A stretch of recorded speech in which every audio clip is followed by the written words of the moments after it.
Everybody, welcome back to the Insiders Lounge. Today we have another special episode, and with both of us remote, we'll get into that in a little bit. But Jay, thank you for coming on the podcast. I know you have a little bit, I would say multifaceted would be a good word to describe you.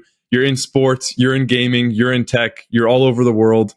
Can you give us an introduction? Let's say we're at a dinner meeting and someone bumps into you and you introduce each other. How do you introduce yourself?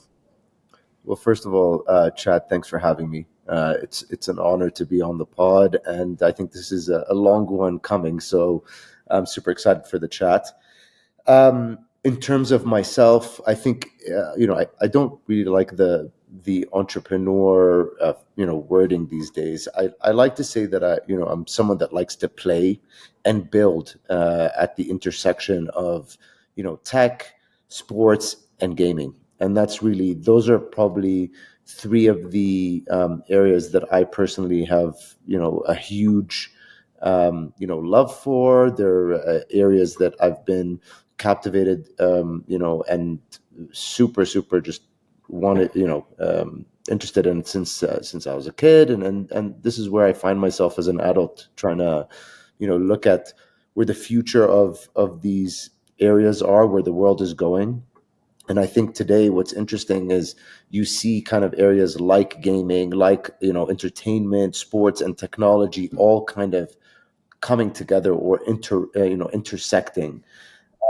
And the world isn't what it used to be. I mean, in the time of my father and my grandfather, they all used to have kind of single bound roles or, industries that weren't really innovating or changing as rapidly as things are today. But when you look at it today, like even 5 years ago, the whole gaming space has changed completely. The sports landscape has changed completely, and tech, specifically, like I fall within the Web3 space, changes every 5 minutes. It's true. I'm just someone that life is short. I love to explore things. I love to jump into high risk environments and essentially build things, or I guess test out theses that could potentially change the way that we're interacting within these spaces. And it's brought you to Lake Tahoe, so you can't really complain too much. No, I can't complain. You can see my background. I'm at Lake Tahoe. I usually, I'm usually based on a plane these days, which is a good and bad thing. And I'd say like this is something that's super important, especially for anyone that's like within high intensity environments, whether you're working a 9 to 5 or you're an entrepreneur, you're trying to make it like never forget to get some time for some R&R. Mental health, physical health is probably the most important thing. It's recharging is a huge factor that I think we tend to overlook. And for myself, I've been on the road for about 6 weeks now. I literally came up here just to shut off, be close to some friends, and get some time to ski, hopefully. So that'll probably recharge me for the next few weeks. Yeah. And somehow still fitting in the podcast there. So no complaints from my end. I appreciate it. This is fun, man. I mean, just a casual chat, right? Exactly. That's it. That's what I really wanted to start to describe. Really, the conversation. I think when we first spoke, we were discussing, like you say, all these different facets that you're a part of, which I think I connect to in a lot of ways because I have appreciation for other industry besides sports and specifically football.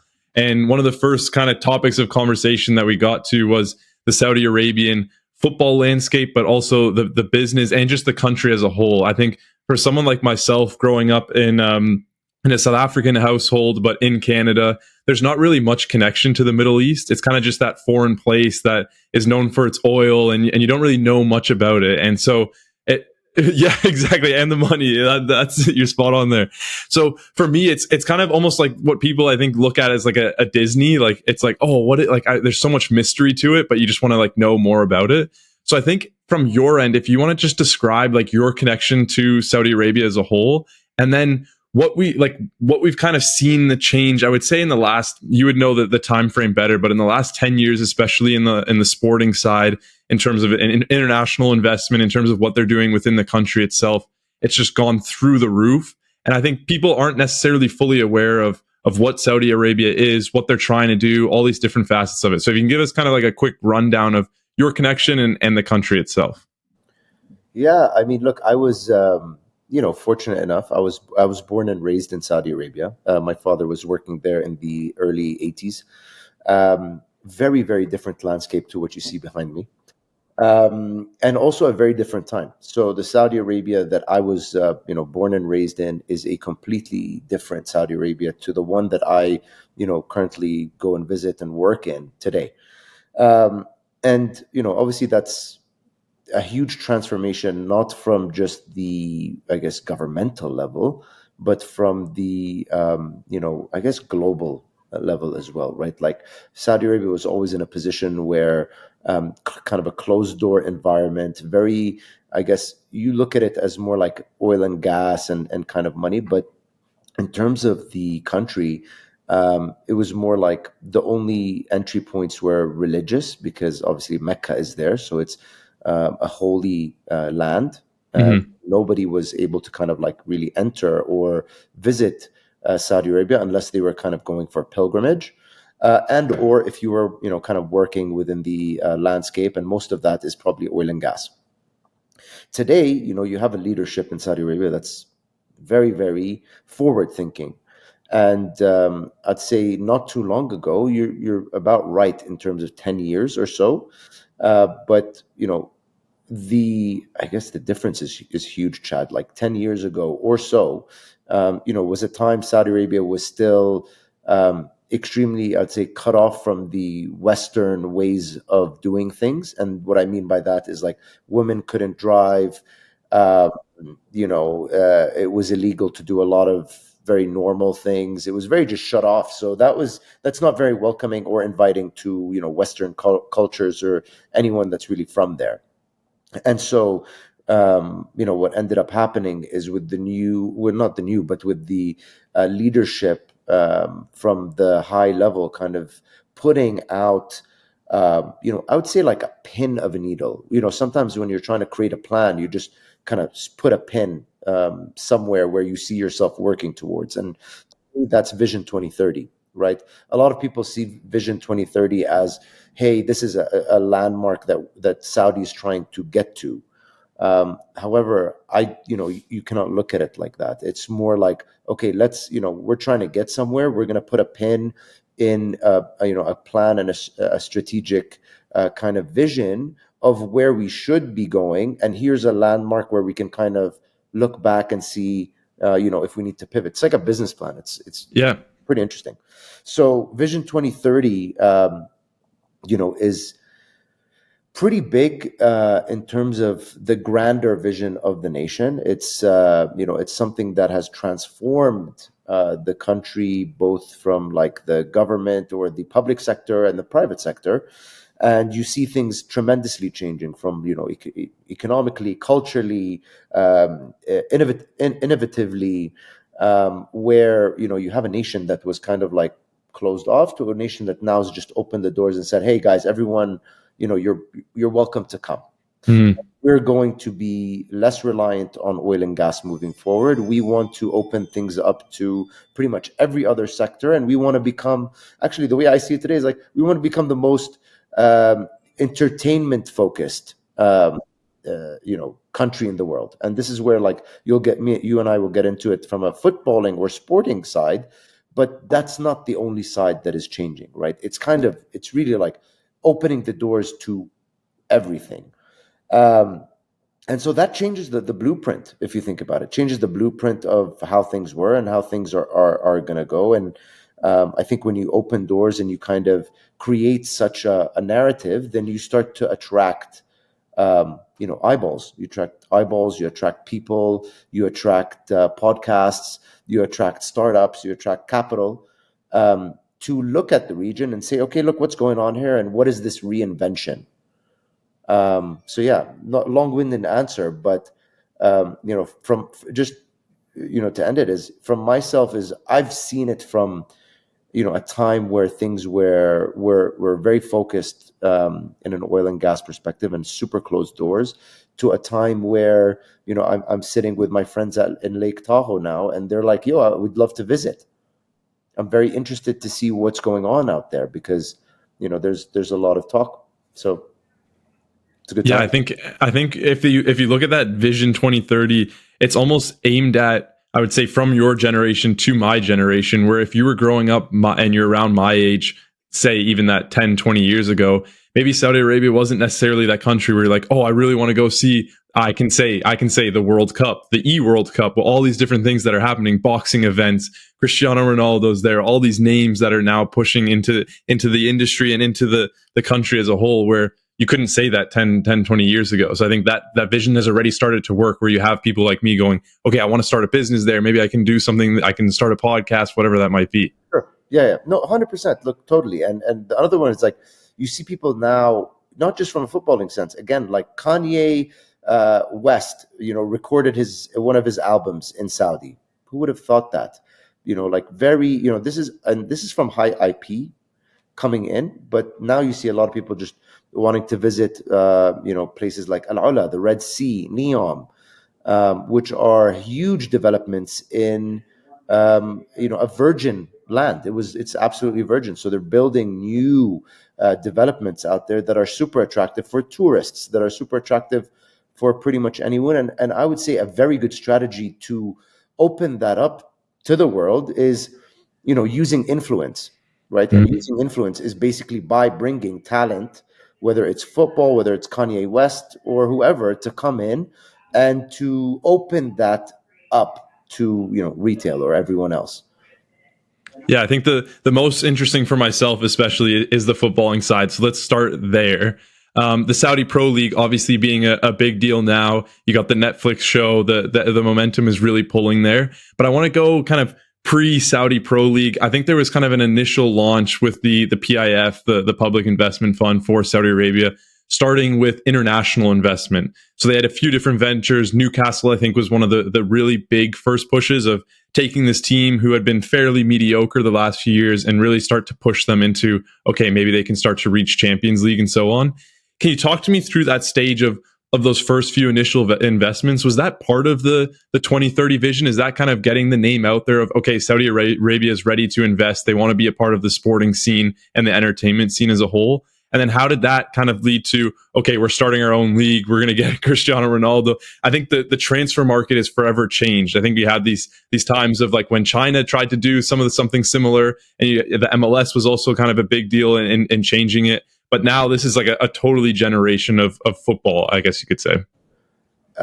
Yeah, I would say, look, I mean, it is definitely the starting pillars. Where obviously before buying players and doing this thing is, I think a lot of people underestimate or have a very weak understanding of Saudi's, I guess, football heritage.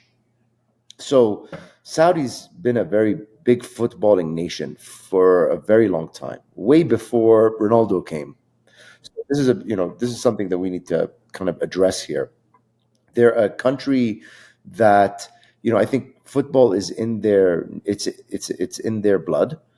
They've been a part of many World Cups. Not to say that their national team obviously needs some work, but they've been a part of those World Cups, and their, I guess, like grassroots in Saudi Arabia has been a big thing. So there's a lot of people within the Saudi, within Saudi, that love football to an extreme. So I say this all the time to a lot of people, is that you'll find a lot more Premier League or globe foreign league followers in Saudi Arabia than you will in, for example, in England. Now, why is that? That's probably because it's an entertainment factor. So back in the day, obviously, like there's not much to do. A lot of people address like, okay, there weren't cinemas back in the day. There weren't many areas for entertainment, and so what people do is really kind of either watch football or sports, and football is the main attraction, and or gaming is also massive, and it's very much stitched into the culture there. So football's been a big part of their blueprint for a very long time, and I think this Vision 2030 was what allowed them to take the first steps to kind of create a global strategy or eyeballs to say, okay, look, now they're kind of making moves here. And so, yes, Newcastle is probably one, and it's probably it's a bold move, I would say. It's forward thinking, um, and has, to be honest, it has a relevance, outside relevance, right? It's not something that is too relevant internally, but externally, that's where you have, like, the Premier League. That's where you have foreign football viewers start to look and say, okay, well, they've taken ownership here, just like the US does, just like Russia, China, and Italy does. In terms of the league, it's kind of an interesting play, right? I see it really as like a mix between the MLS and the China Super League. Yeah, I would agree. So the Chinese Super League was, I think, a lot of people say it failed, and maybe it did, but you'll always have another chance, so you never know. But China was too reliant on money. And I think, they spent so much money on the situation and kind of forgot to build the building blocks. They forgot the core, which is, I think we see Saudi Arabia in that they are at that stage now where, how do you build a proper ecosystem? First, you gotta, what they're thinking is like, let's just throw money at the problem and build this layer where we get viewership, we get audience, we get attraction, right? And then you start saying, okay, cool, now we've built this first layer, we're going to start to build the core layer, which is really grassroots, which is kind of developing stadiums, the development side of it, the real architecture of what football needs and is to create long-term sustainability. Then you start filling that gap, Mm-hmm. right? So I think China wasn't able to do that, whereas the MLS has always been, and to be fair, the MLS and the US in terms of sports, like, they know what they're doing in terms of sustainability. They start grassroots up. They're very sustainable in their approach. Mm-hmm. So actually, one thing you'll give the MLS is that they know very well how to select players from high school, college. They have amazing programs from a grassroots perspective that can take you all the way up to ESPN or to the Galaxy, right? But they haven't spent too much money on that top layer to say, look, we're going to be the most attractive league in the world. Yes, they got Messi, but I mean, and loads of others. But I'd say maybe the attention point wasn't on Zlatan, Beckham. That's really not where you would say, when you look at the MLS, it's not from that perspective. I look at it more from a sustainability. So Saudi's kind of a mix of the two. Yeah, I think I would agree with that. Yeah. Like, especially I think from MLS side, where you see it is you have these salary caps and so on, similar to their other leagues, which I think adds that sustainability factor, like you're talking about, where if you don't have this quote unquote like unlimited money where you can just spend for as much as you want for as long you need, then you can kind of go with this sort of model. It naturally builds up your grassroots while building up the top of the game, which is bringing in these bigger players. And then, like you say, it merges slowly, but I think that would take time. Do you think the Saudi model then, do you think it really is almost like unlimited money play where they don't have to worry about running out of money, so they can just keep spending until the grassroots and everything builds up? Look, they have unlimited money. And I think when you have unlimited money, it's not just about spending; it's about, like, knowing how to spend it and what to do with it. I think you'll get criticized a lot of the time when you're spending recklessly, and a lot of transfers have worked. Some of them haven't. A lot of people say, well, it's starting to look like La Liga, where, like, you have maybe the top four teams really kind of like outpacing the rest. However, when you do have that amount of fund or that funding strength, you're able to make mistakes. The most important thing is that you learn from the mistakes. So I think right now, from the conversations I'm having, is, of course, they will continue to spend on players. They will continue to spend on, eye catching, because that's what you need. Like, it's also, we don't, like, no one's going to really care from a global standpoint that they're building, grassroots things. everyone cares that they're buying huge players. Yeah, who's the top player? That's what gets the headlines. That's what attracts tourists. That's what attracts global presence. And Saudi is also in a position where they are trying to change their narrative, right? Like they are trying to open the world up to saying, "Hey guys, we're welcome, come visit." It's becoming from changing from an environment which is a bit more restrictive to one that is super open to everyone coming in. And you want to attract tourism, and you want to attract these larger things. You have to do, I'd say, like big money plays or big eyeball plays. But where they are now, I think, is a lot of it is starting to go into, a lot of the money will start going into league development. Look at the partnerships that they're doing, and taking those partnerships and actually activating them on ground, so that they are actually building sustainable sustainable growth mechanics for the future of youth, I would say, or grassroots initiatives. I'm glad you brought up sustainable, because if you look at the European model, I think that's one of the biggest struggles is allowing a football club to not be a passion project, but a business, something that's actually profitable and will turn in profit each year. And I think the US model has gone very, oh, this is what we're used to, is our sports teams being run like businesses so we can turn them into a profit. Where do you think the Saudi league fits on that scale? Do you think it'll be something that turns into a profitable league? Or is it something where, like you mentioned there, it's almost used as this promotional vehicle, as like, we see the headlines of, okay, we want to go to this game, we want to see Ronaldo play, so it's being used as a tourism attraction, versus, okay, we actually want to build this into a sustainable business that we can then sell on, or whatever that might be. Well, I don't think they're going to sell their league, but but it's a good question. I think for at the moment, look at the moment, what happens when if you have a lot of money, you don't really care about revenue. You want to look good. So they're in a position where they're going to continue to spend money on the situation until it is structured well enough. And obviously, you do that by learning from the best, right? So looking at other leagues, bringing the best players in. These are kind of mechanics that you use. So, like, I think even Ronaldo's example is he has changed tremendously some of the things that happen in Al Nasser's dressing room. You're bringing someone that's played in pretty much every league, that comes in, sees the flaws, and says, "Hey, I'm a top player. I cannot, carry on under these standards. You got to change one, two, three, four." And to change one, two, three, four, you need money. So forget the ROI on it. It's more, let's bring as many coaches, players, partners, on ground support, to help us find the flaws in the league, to help us find the flaws from a infrastructure perspective, and from a team perspective, from a player perspective.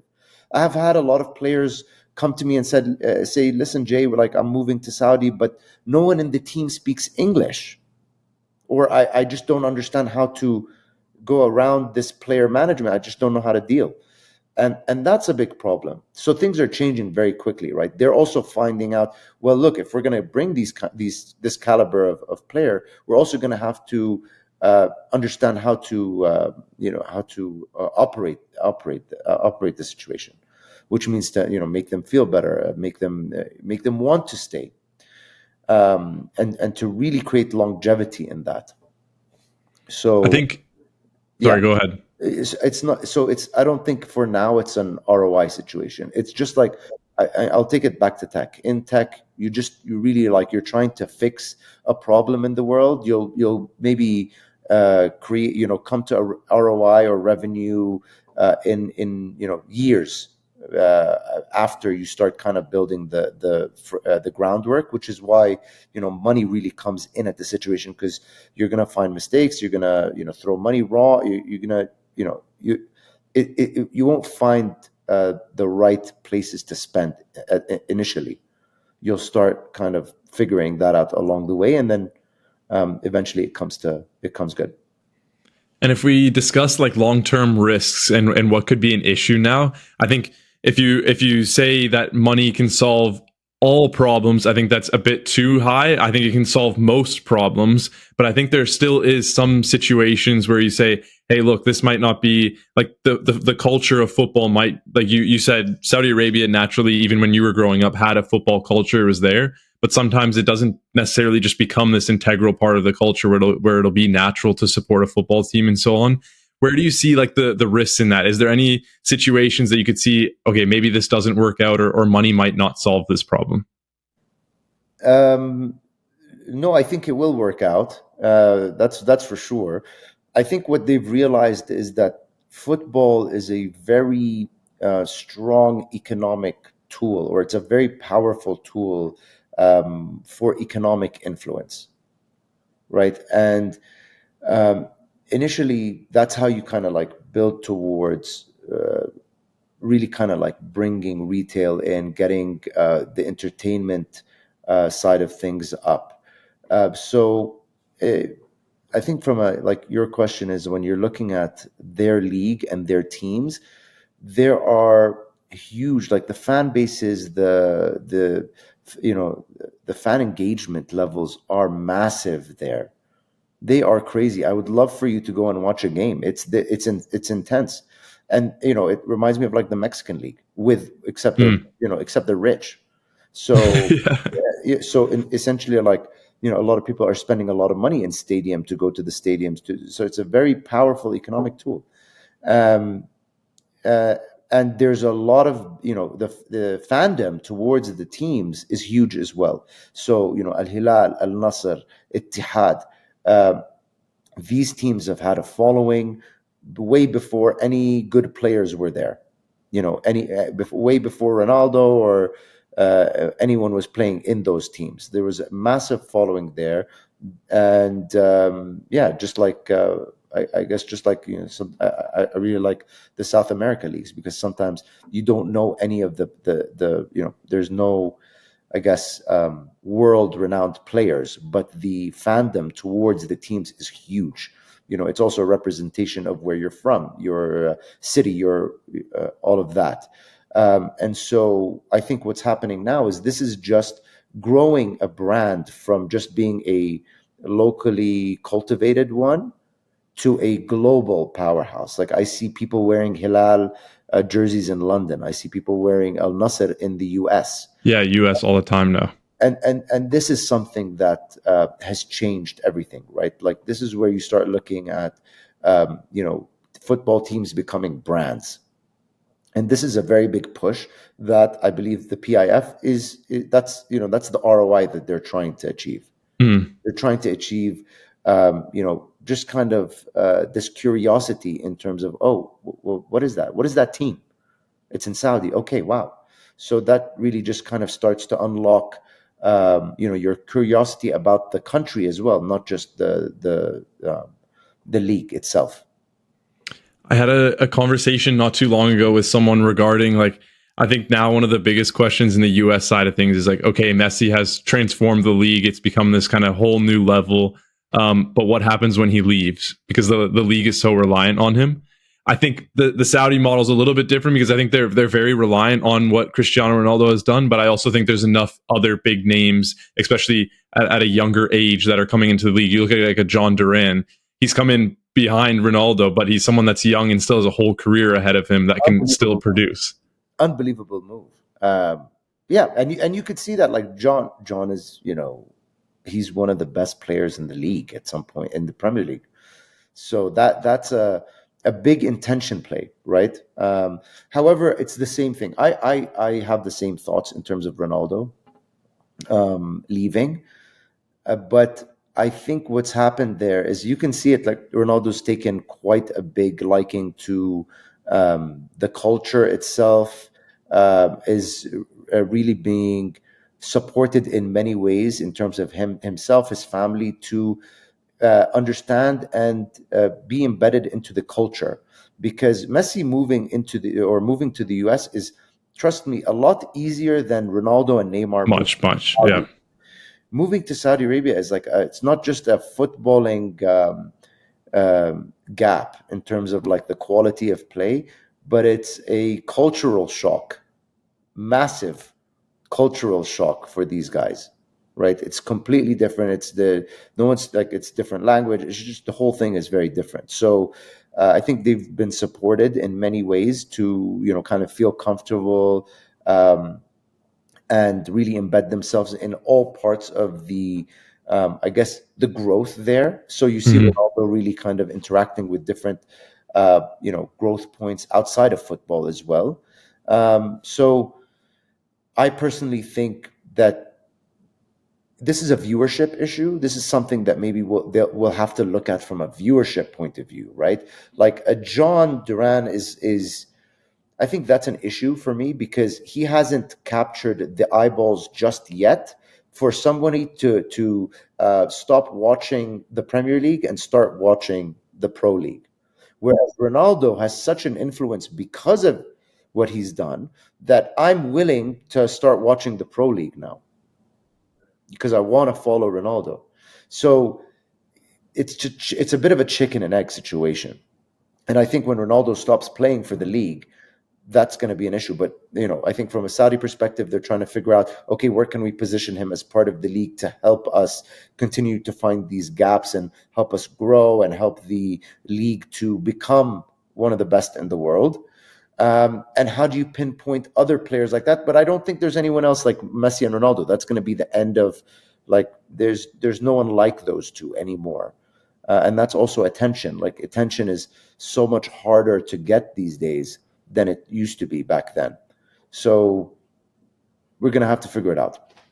Yeah, I want to continue discussing like where you see the league going. So like I mentioned John Durant, so we'll stay on that topic. You kind of mentioned him as okay, he doesn't quite have the eyeballs that someone Cristiano Ronaldo does. The skill level is there and he's young. So obviously and we've also spoken about how they're not really necessarily looking for an ROI. So they're not looking for John Durant to come into the league, tear it up and then them sell him again because I don't think that's realistic. So then it's a play of, okay, we're trying to build the skill level because John Durant clearly is capable of playing at an extremely high level in Europe. So if we can bring him to Saudi, now he's bringing that skill level here. The local players, the other players on the team can then build up to that level. Where do you see the future in terms of like on the commercial side and the league as a whole, but also on the field? Where do you like? How do you think they strategize this for the future? Uh, let's get to the commercial side maybe a bit after, but I think like sustaining football culture is a challenge in and of itself. And the problem, or one of the biggest problems they have right now, is that a lot of people are calling Saudi similar to how they dubbed the MLS as a retirement home. It is, and like some of the players that I sit with myself, they call it an exit strategy. It is what it is, right? They're trying to exit, play, and cash in. Now, is that that's a good or bad thing for football in general? That's not for me to say. But it is very difficult to kind of create that culture in the way and change the narrative from retirement home to like a super challenging league or Mm. competitive league. So yeah, I think right now is a big focus on player development. I think it's been a very interesting kind of strategy because what they've done is bring some of the best players in the world, throw them in teams which are also predominantly, filled with Saudi players.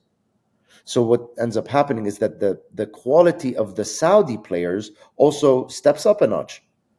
If I'm, even Salim Ad-Dosri is an amazing player. Salim Ad-Dosri is huge. But if you're telling me Salim's, quality of play didn't change after Neymar came in, like, of course it is. You have to start stepping it up. So that's a very good thing for the national team and for the players currently in the league or the national players in the league. But I think now really a big focus is on player development, allowing their youth teams, their academies, their grassroots players to also interact with global clubs and super high level players, which you'll find in everywhere. But yeah, it's kind of mixing them so that they can level up their gameplay. Um, Commercially, uh, commercially, I think it's also a very interesting situation. I guess you see what's happening from a commercial standpoint. DAZN is one of them, DAZN. But I think from a broadcasting standpoint, from a partnership standpoint, from a sponsorship and activation standpoint, a lot of people are trying to come into the league and activate themselves as relevant in this market. Now, one thing I'll tell you, Chad, is like you have to remember that Saudi is not just a rich, league in terms of course, the PIF is spending a lot of money. Hmm. It's also a very wealthy retail market.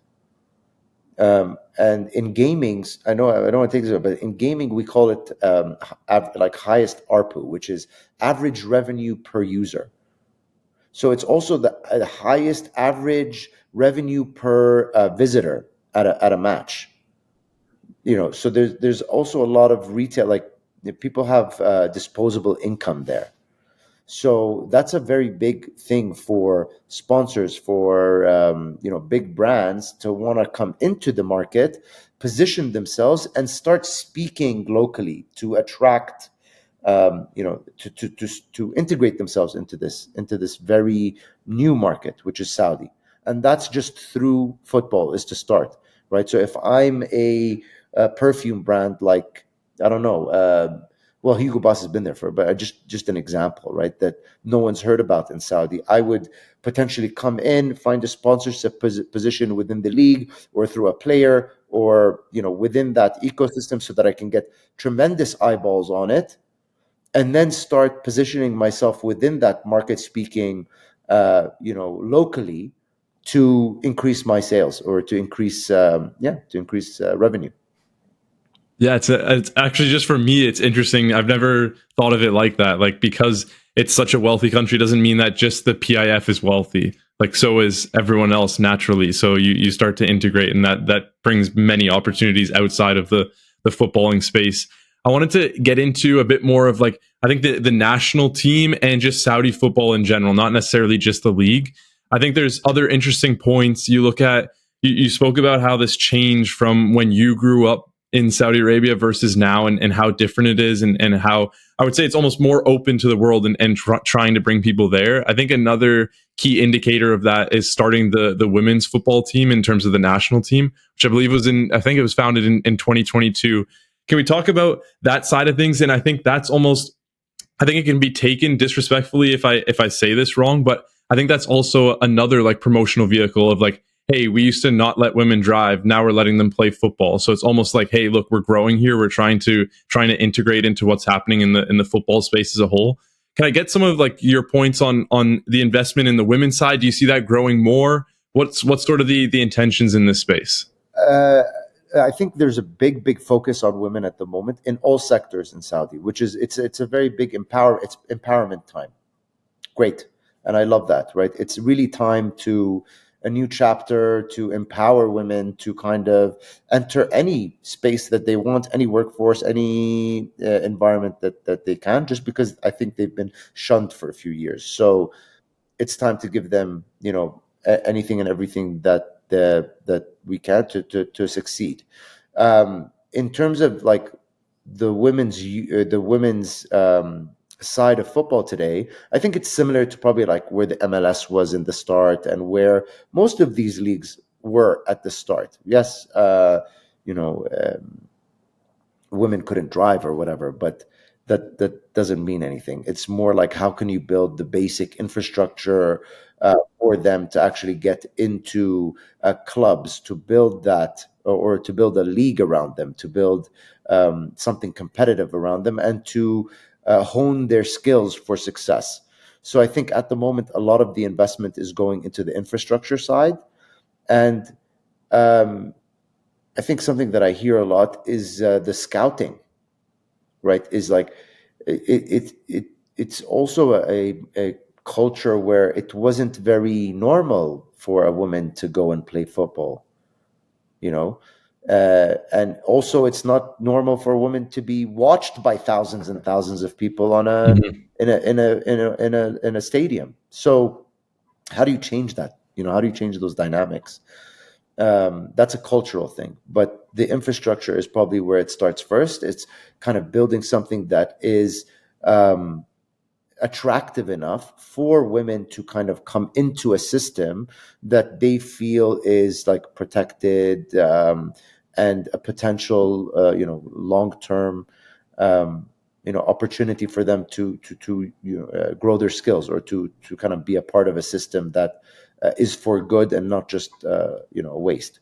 So that's really where I see it at the moment. They do have a very strong women side. I see a lot of amazing women in Saudi, and they are really pushing the narrative for other women as well. So right now, what's interesting to me is that I think footballers and athletes are probably the first line of influencers. They're not influencers, but they're influencing younger women to get out there and do what they want to do, whether it's like writing or working or studying or whatever it is.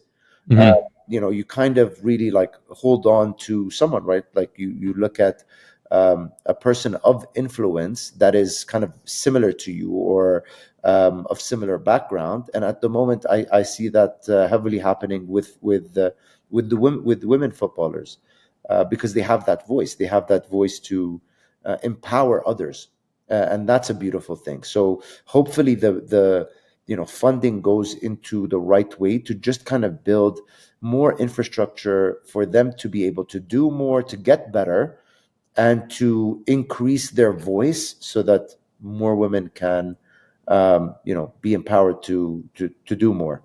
And this is a huge this is a huge chapter. I think the next 10 years and more will be a very big chapter for women in that region.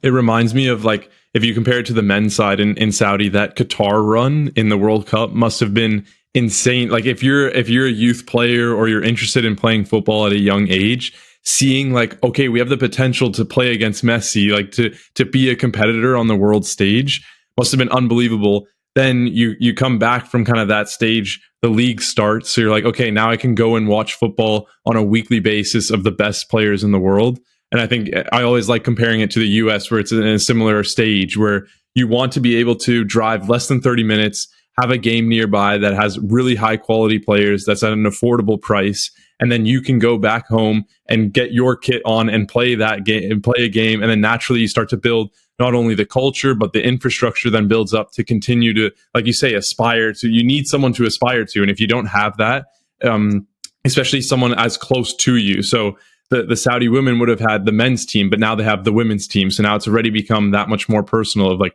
okay, no, now I can be on that stage. Like now I have the possibility. And I think what we're this whole conversation has, I think, led to this point, which is that this is what we're trying to do here. 100%. And I like, yeah, just like I said with women, it's the same thing with men, with anyone. Empowerment is a huge thing, especially when you're looking at, the Saudi team is huge, right? They've empowered loads and loads of players to actually step up and want to put their kit on. But what happens if you don't have a pickup game nearby, or a stadium, or the facilities, or anything? Then that's where you're really disempowered, right? You're like, okay, well, I want to, but I can't. There's nothing around me. Like, how do I get into the environment? I feel like I could be a pro player, but I need to have the ability. I need the right coaches. I need the right, I guess, pitches. I need balls. I need anything. I just need, I need the infrastructure to be able to get out there and to play, to train. I want to bring up, we mentioned the Qatar World Cup, how impactful that was. This next World Cup, not our one in the US side of things, but 2034, I think is going to be unbelievable. Like, I've already started seeing some of the headlines in terms of the stadiums, the infrastructure, but I think there's also a lot at play in terms of like the World Cup and what the gaming scene as well. Can you touch on some of those future points? I think mainly as a thing of like, we have a super international audience listening in. So just to entice people of like, okay, what can we expect from Saudi Arabia in the future events to go to some of these exciting moments that are ahead? Um, a very, very interesting time, right? I think the thing is that it's still a little far away. So just with the small changes that you've seen happen over the last 5 years, you're going to see 10x amount of changes happening culturally, and infrastructure wise in the country outside of just the football side. So they're building the biggest entertainment facilities, from Formula One to Six Flags to pretty much everything. Like, we haven't touched on like Live Golf, and Yeah, I was going to bring up Lib. they are really spending so much money on different entertainment points that will cater to pretty much all of your needs. Right now, that's one thing. But from another side is you have a hell of a big job to do to host the World Cup. And so the focus now is really getting it right so that the stadiums are ready, the infrastructure on ground is ready. It's also like some of these cities have tremendous traffic, and huge pitfalls that you have to kind of cater to when you're bringing in such a massive amount of people. It's very different than hosting it across the US, Canada, and Mexico. It's a lot different than hosting it in Qatar, which is this small. It's very, very big. So you need to really look at how the user flow of a English or American or foreign person coming into the country, and how their user experience is going to be, not just watching the game, but before, after, and during the whole thing. One thing I can tell you is the food is amazing, the people are amazing. That's my spot, is the people, is the food. Sorry, the food is what I'm most passionate about. Well, look, the food is amazing, the culture is amazing, and there is a lot to do, right? There's a lot to do, but there are also cultural, I don't know what it's going to look like in 2034, to be very honest with you, but there will always be cultural differences, just like going to Russia or going to Brazil. And anyone that's coming in just has to like come in with a mind frame of, okay, you're going to another culture, and of course they're going to be as open minded to receive and host you, um, but you're going to also have to adapt to the things on ground there. And for a country or culture that is opening up so fast, um, only time will tell what it's going to look like in 10 years.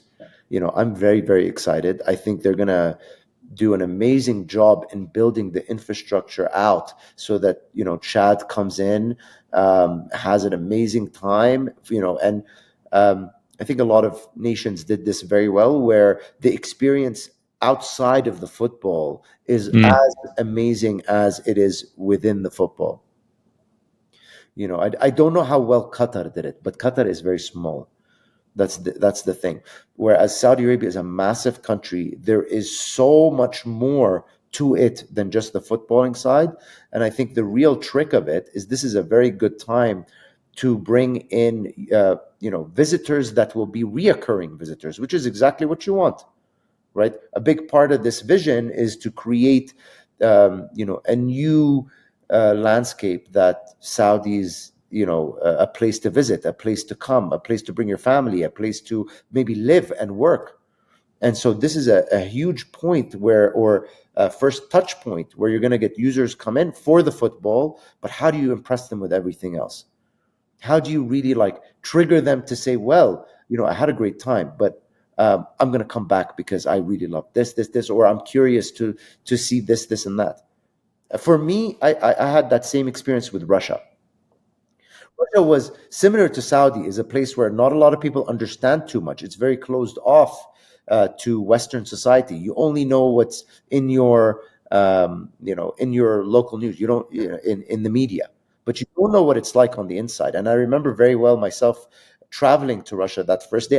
I thought to myself, like, I really don't know what I'm getting into here. I was going into some cities which you've never heard of, not just Moscow, and the experience outside of the football was amazing. The organization was amazing. I had the best time. The games were really well put. The in and out of stadiums, the whole experience of it was fantastic. But when I left, actually the experience of the country and interaction points with, the culture, the people, the food, the, whatever it is, was actually a lot better than the football. Mm. And it was something that I say to myself, and I say to all my friends, like, I would go again. Forget the football. I would just go again. I love that place. Did you So go to Sochi by any chance? I did. Yeah, yeah. I've heard like it's like the California of like Russia and that area there. It's unbelievable. You can get from a slope like the ski slopes to Yeah, that's what they. 30 minutes. It was beautiful. And again, like Chad, what's beautiful is when you have people locally that are so welcoming and they can guide you or show you little spots and things like that, that really enhances the experience of it. So that's something that I hope Saudi does really well. Mhm. In terms of just like turning everyone's eye from, yes, we had a great time in terms of the football, but we had an even better time interacting and seeing, this amazing place, because people don't understand Saudi still till today.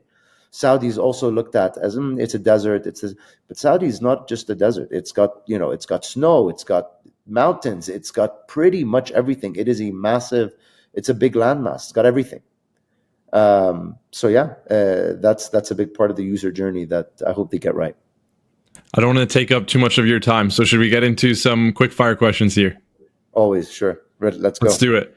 The first one is, what's more likely, Saudi Arabia's national team winning the World Cup, or the Saudi Pro League becomes the quote unquote Premier League, the best league in the world?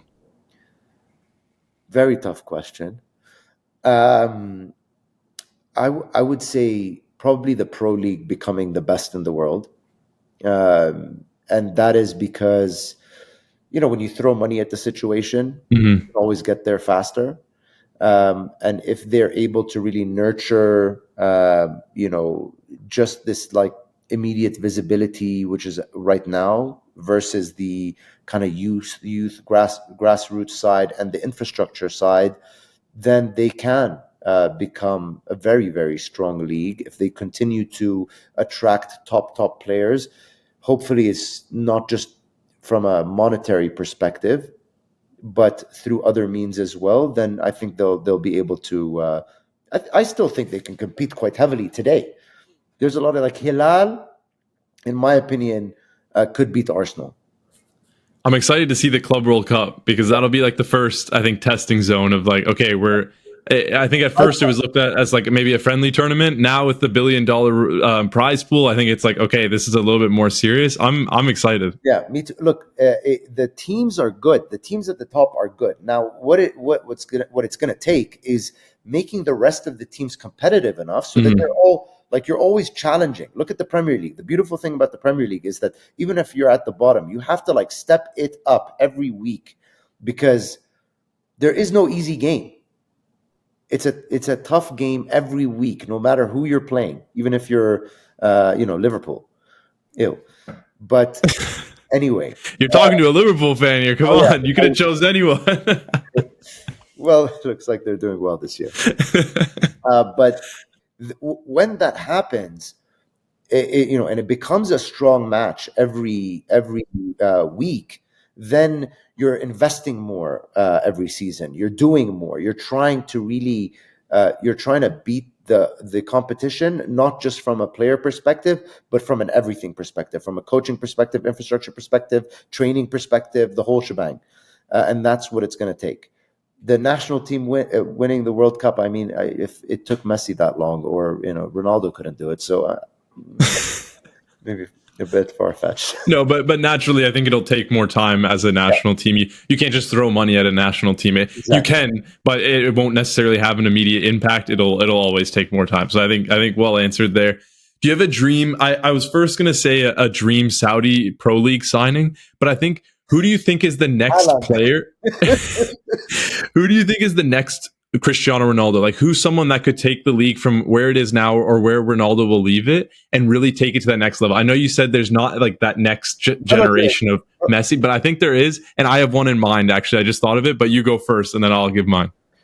I think Mohamed Salah is going to do very well for the league. I think Mohamed Salah will do very well for the league. Um, he speaks Arabic. He's from Hmm. the region. And again, sometimes it takes local heroes to uplift, to empower the guys, the people on the ground.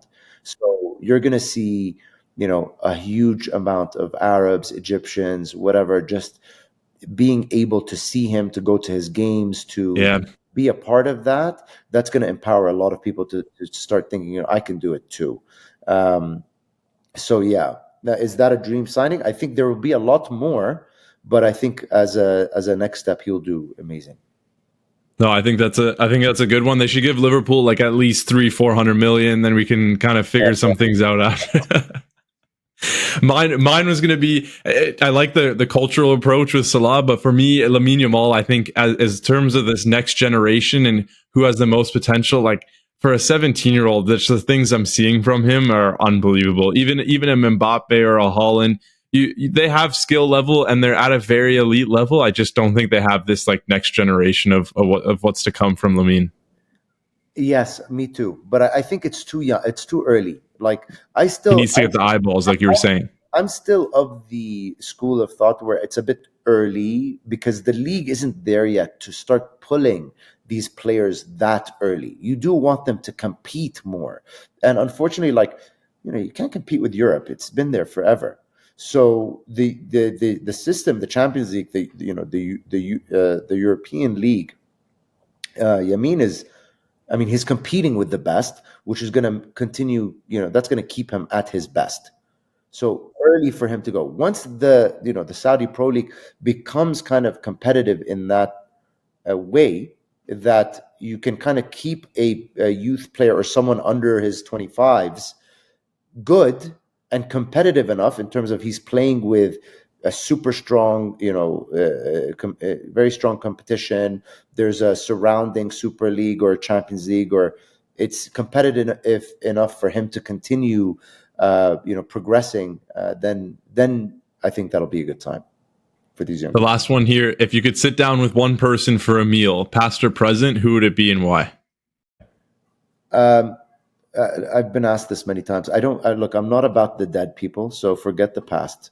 Yeah, no. So hopefully someone that's alive. Uh, Although it's an interesting question, but I'll tell you, like from my perspective, I have mentors, I have people that I love, looking at, emulating, following. Obviously, when it's someone that's present, they continue kind of to put up stuff. So at the moment, I'm infatuated by a guy called Naval Ravikant. I don't know if you know who he is. Uh, Naval is like an entrepreneur. He built AngelList.com back in the day, Hmm. but is also somebody that's super real. He's a philosopher, and a real thinker.